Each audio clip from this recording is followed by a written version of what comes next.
ஒன்று கொரிந்தியர் முதலாவது அதிகாரம்.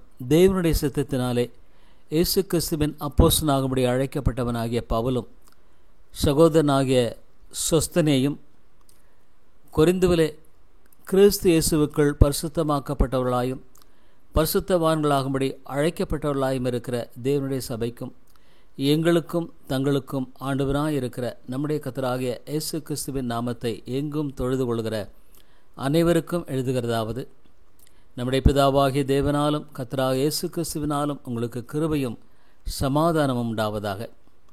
கிறிஸ்துவை பற்றிய சாட்சி உங்களுக்குள்ளே சிறப்படுத்தப்பட்டபடியே நீங்கள் இயேசு கிறிஸ்துவுக்குள்ளாய் எல்லா உபதேசத்திலும் எல்லா அறிவிலும் மற்றெல்லாவற்றிலும் சம்பூர்ணமுள்ளவர்களாக்கப்பட்டிருக்கிறபடியால் அவர் மூலமாய் உங்களுக்கு அளிக்கப்பட்ட தேவ கிருபைக்காக நான் உங்களை குறித்து எப்பொழுதும் என் தேவனை ஸ்தோத்திரிக்கிறேன்.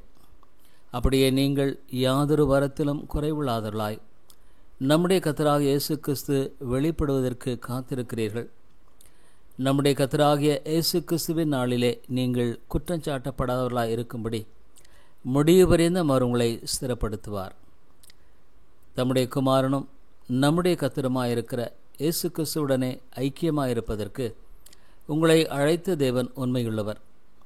சகோதரரே, நீங்கள் எல்லாரும் ஒரே காரியத்தை பேசவும் பிரிவினைகள் இல்லாமல் ஏக மனதும் ஏக யோசனையும் உள்ளவர்களாய் சீர்பொருந்தி இருக்கவும் வேண்டுமென்று நம்முடைய கர்த்தராகிய இயேசு கிறிஸ்துவின் நாமத்தினாலே உங்களுக்கு புத்தி சொல்லுகிறேன். ஏனெனில் என் சகோதரரே, உங்களுக்குள்ளே வாக்குவாதங்கள் உண்டென்று குலோவையாளின் வீட்டாரால் உங்களை குறித்து எனக்கு அறிவிக்கப்பட்டது. உங்களில் சிலர் நான் பவுலை சேர்ந்தவன் என்றும் நான் அப்பல்லோவை சேர்ந்தவன் என்றும் நான் கேபாவை சேர்ந்தவன் என்றும் நான் கிறிஸ்துவை சேர்ந்தவன் என்றும் சொல்லுகிறபடியால் நான் இப்படி சொல்லுகிறேன். கிறிஸ்து பிரிந்திருக்கிறாரா? பவுலா உங்களுக்காக சிலுவையில் அறையப்பட்டான். பவுலின் நாமத்தினாலேயா ஞானஸ்நானம் பெற்றீர்கள்? என் நாமத்தினாலே ஞானஸ்நானம் கொடுத்தேன் என்று ஒருவனும் சொல்லாதபடிக்கே நான் கிறிஸ்துவுக்கும் காயுக்குமே அன்றி உங்களில் வேறொருவனுக்கும் ஞானஸ்நானம் கொடுக்கவில்லை. இதற்காக தேவனை ஸ்தோத்திரிக்கிறேன். ஸ்தேவானுடைய வீட்டாருக்கும் நான் ஞானஸ்நானம் கொடுத்ததுண்டு. இதுவும் அல்லாமல் இன்னும் யாருக்காவது நான் ஞானஸ்நானம் கொடுத்தேனோ இல்லையோ அறியேன். ஞானஸ்நானத்தை கொடுக்கும்படி கிறிஸ்துவை அனுப்பவில்லை, சுவிசேஷத்தை பிரசங்கிக்கவே அனுப்பினார். கிறிஸ்துவின் சிலுவை வீணாய் போகாதபடிக்கு சாதுரிய ஞானமில்லாமல் பிரசங்கிக்கவே அனுப்பினார். சிலுவையை பற்றிய உபதேசம் கெட்டுப்போர்களுக்கு பைத்தியமாயிருக்கிறது, ரட்சிக்கப்படுகிற நமக்கோ அது தேவ பலனாயிருக்கிறது.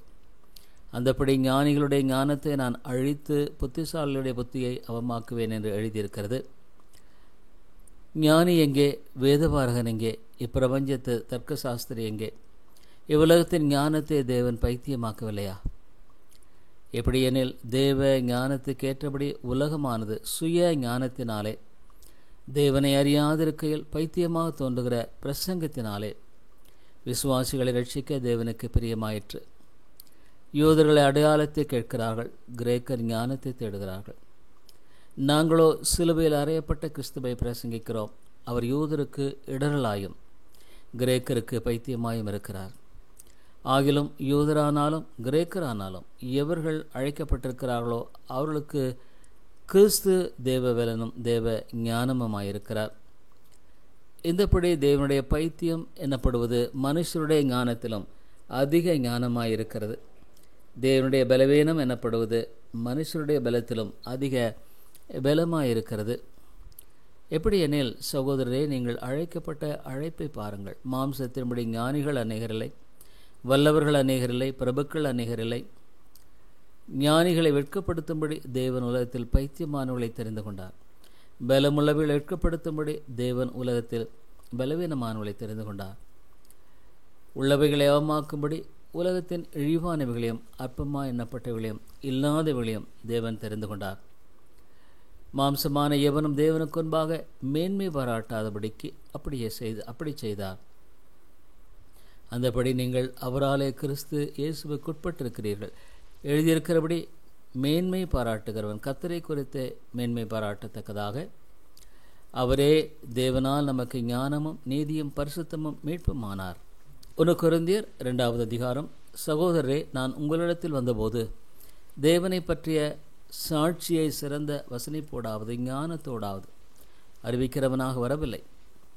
இயேசு கிறிஸ்துவை சிலுவையில் அறையப்பட்ட அவரே அன்றி வேறொன்றையும் உங்களுக்குள்ளே அறியாதிருக்க தீர்மானித்திருந்தேன். அல்லாமலும் நான் பலவீனத்தோடும் பயத்தோடும் மிகுந்த நடுக்கத்தோடும் உங்களிடத்தில் இருந்தேன். உங்கள் விசுவாசம் மனுஷருடைய ஞானத்தில் அல்ல, தேவனுடைய பலத்தில் இருக்கும்படிக்கும்.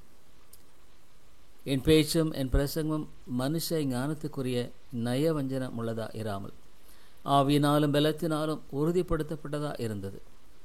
அப்படி இருந்தும் தேர்ந்தவர்களுக்குள்ளே ஞானத்தை பேசுகிறோம். இப்பிரபஞ்சத்தின் ஞானத்தை அல்ல, அழிந்து போகிறவர்களாகிய இப்பிரபஞ்சத்தின் பிரபுக்களுடைய ஞானத்தையும் அல்ல. உலக தோற்றத்துக்கு முன்னே தேவன் நம்முடைய மகிமைக்காக ஏற்படுத்தினதும் மறைக்கப்பட்டதுமாயிருந்த இரகசியமான தேவ ஞானத்தையே பேசுகிறோம். அதை பிரபஞ்சத்து பிரபுக்களில் ஒருவரும் அறியவில்லை. அறிந்தார்களானால் மகிமையின் கர்த்தரை அவர்கள் சிலுவையில் அறைய மாட்டார்களே. எழுதியிருக்கிறபடி தேவன் தம்மில் அன்புகிறவர்களுக்கு ஆயத்தமனைகளை கண் காணவும் இல்லை, காது கேட்கவும் இல்லை, அவைகள் மனுஷனுடைய இருதயத்தில் தோன்றவும் இல்லை. நமக்கோ தேவன் அவைகளை தமது ஆவியினாலே வெளிப்படுத்தினார். அந்த ஆவியானவர் எல்லாவற்றையும் தேவனுடைய ஆழங்களையும் ஆராய்ந்திருக்கிறார். மனுஷனுள்ள ஆவியன்றி மனுஷரில் எவன் மனுஷனுக்குரியவர்களை அறிவான்? அப்படி போல தேவனுடைய ஆவியன்றி ஒருவனும் தேவனுக்குரியவர்களை அறிய மாட்டான். நாங்களோ உலகத்தின் ஆவியை பெறாமல் தேவனால் எங்களுக்கு அருளப்பட்டவைகளை அறியும்படிக்கு தேவனிலிருந்து புறப்படுகிற ஆவியையே பெற்றோம். அவைகளை நாங்கள் மனுஷ ஞானம் போதிக்கிற வார்த்தைகளாலே பேசாமல் பசுத்த ஆவி போதிக்கிற வார்த்தைகளாலே பேசி ஆவிக்குரியவைகளை ஆவிக்குரியவர்களோடு சம்பந்தப்படுத்தி காண்பிக்கிறோம். ஜென்ம சுபாவமான மனுஷனோ தேவனுடைய ஆவிக்குரியவைகளை ஏற்றுக்கொள்ளான். அவைகள் அவனுக்கு பைத்தியமாக தோன்றும். அவைகள் ஆவிக்கேற்ற பிரகாரமாய் ஆராய்ந்து நிதானிக்கப்படுபவர்கள் ஆனதால் அவைகளை அறியவும் மாட்டான். ஆவிக்குரியவன் எல்லாவற்றையும் ஆராய்ந்து நிதானிக்கிறான். ஆனாலும் மற்றொருவனாலும் ஆராய்ந்து நிதானிக்கப்படான். கர்த்தருக்கு போதிக்கத்தக்கதாக அவருடைய சிந்தையை அறிந்தவன் யார்? எங்களுக்கோ கிறிஸ்துவின் சிந்தை உண்டாயிருக்கிறது. ரோமர்கள் நிருபம் 3வது அதிகாரம். மேலும் சகோதரரே, நான் உங்களை ஆவிக்குரியவர்கள் என்று எண்ணி உங்களுடனே பேசக்கூடாமல் மாம்சத்துக்குரியவர்கள் என்றும் கிறிஸ்துவுக்குள் குழந்தைகள் என்றும் எண்ணி பேச வேண்டியதாயிற்று. நீங்கள் பலன் இல்லாதவர்களானதால் உங்களுக்கு போஜனம் கொடாமல் பாலை குடிக்க கொடுத்தேன். இன்னமும் நீங்கள் மாம்சத்துக்குரியவர்களாயிருக்கிறபடியால் இப்பொழுதும் உங்களுக்கு பலன் இல்லை. பொறாமையும் வாக்குவாதமும் பேதங்களும் உங்களுக்குள் இருக்கிறபடியால் நீங்கள் மாம்சத்துக்குரியவர்களாயிருந்து மனுஷ மார்க்கமாய் நடக்கிறீர்கள் அல்லவா?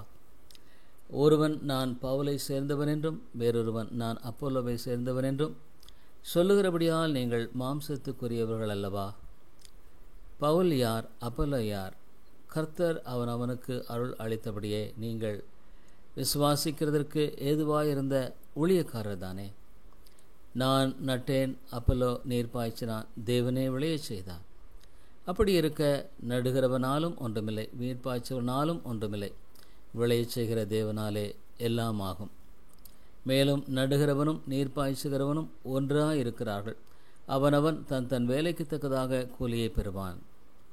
நாங்கள் தேவனுக்கு உடன் வேலையாட்களாயிருக்கிறோம். நீங்கள் தேவனுடைய பண்ணையும் தேவனுடைய மாளிகையுமாயிருக்கிறீர்கள். எனக்கு அளிக்கப்பட்ட தேவ கிருபையின்படியே புத்தியுள்ள சிற்பாசாரியைப் போல அஸ்திபாரம் போட்டேன். வேறொருவன் அதன் மேல் கட்டுகிறான். அவனவன் தான் அதன் மேல் இன்னவிதமாய் கட்டுகிறான் என்று பார்க்க கடவன். போடப்பட்டிருக்கிற அஸ்திபாரமாக இயேசு கிறிஸ்துவை அல்லாமல் வேறே அஸ்திபாரத்தை போட ஒருவனாலும் கூடாது. ஒருவன் அந்த அஸ்திபாரத்தின் மேல் பொன், வெள்ளி, விலையேறப்பெற்ற கல், மரம், புல், வைக்கோல் ஆகிய இவைகளை கட்டினால் அவனவனுடைய வேலைப்பாடு வெளியாகும். நாளானது அதை விளங்க பண்ணும். ஏனெனில் அது அக்னியினாலே வெளிப்படுத்தப்படும். அவனவனுடைய வேலைப்பாடு எத்தன்மையுள்ளதென்று அக்னியானது பரிசோதிக்கும். அதன் மேல் ஒருவன் கட்டினது நிலைத்தால் அவன் கூலியை பெறுவான். ஒருவன் கட்டினது வெந்து போனால் அவன் நஷ்டமடைவான். அவனோ ரட்சிக்கப்படுவான், அதுவும் அக்கினியில் அகப்பட்டு தப்பினது போல் இருக்கும். நீங்கள் தேவனுடைய ஆலயமாக இருக்கிறீர்கள் என்றும் தேவனுடைய ஆவி உங்களில் வாசமாக இருக்கிறார் என்றும் அறியாதிருக்கிறீர்களா? ஒருவன் தேவனுடைய ஆலயத்தை கெடுத்தால் அவனை தேவன் கெடுப்பார். தேவனுடைய ஆலயம் பரிசுத்தமாக இருக்கிறது, நீங்களே அந்த ஆலயம். ஒருவனும் தன்னைத்தானே வஞ்சியாதிருப்பானாக. இவ்வுலகத்திலே உங்களில் ஒருவன் தன்னை ஞானி என்று எண்ணினால் அவன் ஞானியாகும்படிக்கு பைத்தியக்காரனாக கடவன். இவ்வுலகத்தின் ஞானம் தேவனுக்கு முன்பாக பைத்தியமாயிருக்கிறது. அது அப்படியே ஞானிகளை அவருடைய தந்திரத்திலே பிடிக்கிறார் என்றும் ஞானிகளுடைய சிந்தனைகள் வீணா இருக்கிறது என்றும் கர்த்தர் அறிந்திருக்கிறார் என்றும் எழுதியிருக்கிறது. இப்படி இருக்க ஒருவனும் மனுஷரை குறித்து மேன்மை பாராட்டாதிருப்பானாக. எல்லாம் உங்களுடையதே. பவுலாகிலும் அப்பொல்லோவாகிலும் கேபாவாகிலும் உலகமாகிலும் ஜீவனாகிலும் மரணமாகிலும் நிகழ்காரியங்களாகிலும் வருங்காரியங்களாகிலும் எல்லாம் உங்களுடையது. நீங்கள் கிறிஸ்துவனுடையவர்கள், கிறிஸ்து தேவனுடையவர்.